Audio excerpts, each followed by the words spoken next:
Senator Collins. Thank you, Madam Chair. Mr.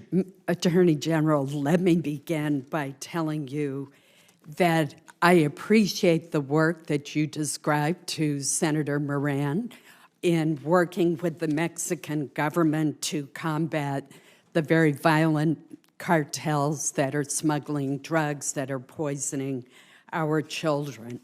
In the state of Maine, a record 716 people lost their lives last year as a result of drug overdoses, and 80% of those deaths were linked to fentanyl.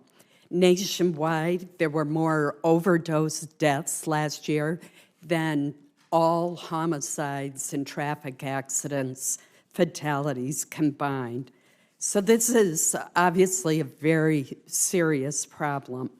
The Drug Enforcement Administration is the agency that is focused on disrupting the cartels and the trafficking networks that are flooding our country with fentanyl and poisoning our children for profit.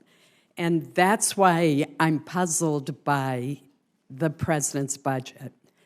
In a year in which the president is requesting almost 1,200 new attorneys for the Department of Justice, that same budget only requests 4 new DEA special agents.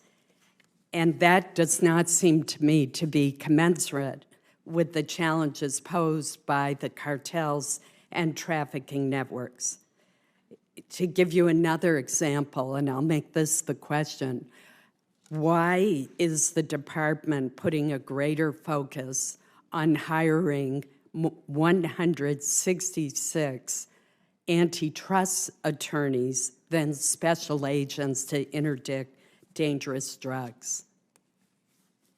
So I don't think if you compare the budget requests that we have for the antitrust division, trying to get the number, but it's nowhere near what we're asking for DEA, which is $3.3 billion. The total number of new agents is actually 131. We got some money at the end of FY23. We haven't been able to hire the agents yet, so the total between FY23 and FY24 will be 131. But we are also adding a total of 216 positions for drug fighting, including 50 diversion investigators and 35 intelligence analysts. So we have a substantial number of DEA agents, and we're looking at a base of already of $3.3 billion. We're asking for a $171 million increase, a 5.5% increase in their overall ability to fight narcotics, and that includes an increase of $73 million for diversion control. I feel deeply the same concern that you have about the consequences of fentanyl. It is, as a DEA administrator points out, like playing Russian roulette. If you get one of these pills, 6 in 10 chance that it will kill you. And the vicious cartels, which could care less about their, quote, customers. That's why I've myself traveled repeatedly to Mexico. That's why I continue to meet in the United States with the Mexican senior security officials. That's why I've met with the Attorney General of Mexico 3 times. And in each case, what we're trying to do is energize them to battle the cartels, energize them to help us extradite the leaders and to take down the networks, and energize them to take down the labs.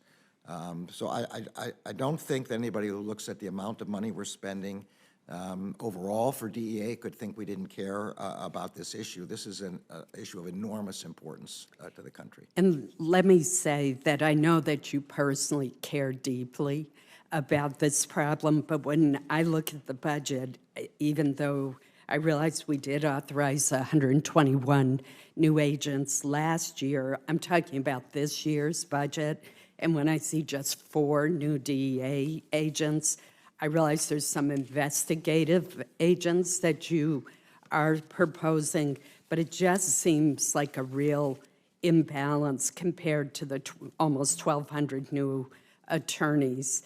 But let me move on to another issue where there are steep cuts in a number of important programs that have always enjoyed broad bipartisan support, and that includes grants to support the NICS system to ensure efficient, effective background checks, grants to address the rape kit backlog, grants to support victims of trafficking.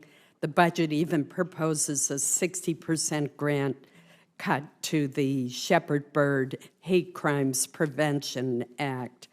And once again, perplexing to me, given that we're in the midst of this opioid crisis, the budget proposes cuts to drug treatment courts, veterans treatment courts, prescription drug monitoring programs, and residential substance abuse treatment programs. That's also on top of proposed cuts for the anti-meth task force and the regional information sharing services, the RISC program. These are all critical programs that I've long supported. So it is very difficult for me to understand why the administration would propose cutting funds to help clear the rape kit backlog, to help veterans, to prevent hate crimes, and to address the opioid crisis. My request to you, Mr. Attorney General, is that you work with us and take a second look at these cuts. These grant programs have always been bipartisan. They've been proven effective. And I would argue in many cases we need them now more than ever. We would be very happy to work with you. I think some of the cuts are offset by increases in other programs which have similar objectives, but I'd be very happy to have our people work with yours. Thank you. Thank you, Senator Collins. Senator Schatz. Thank you, Chair.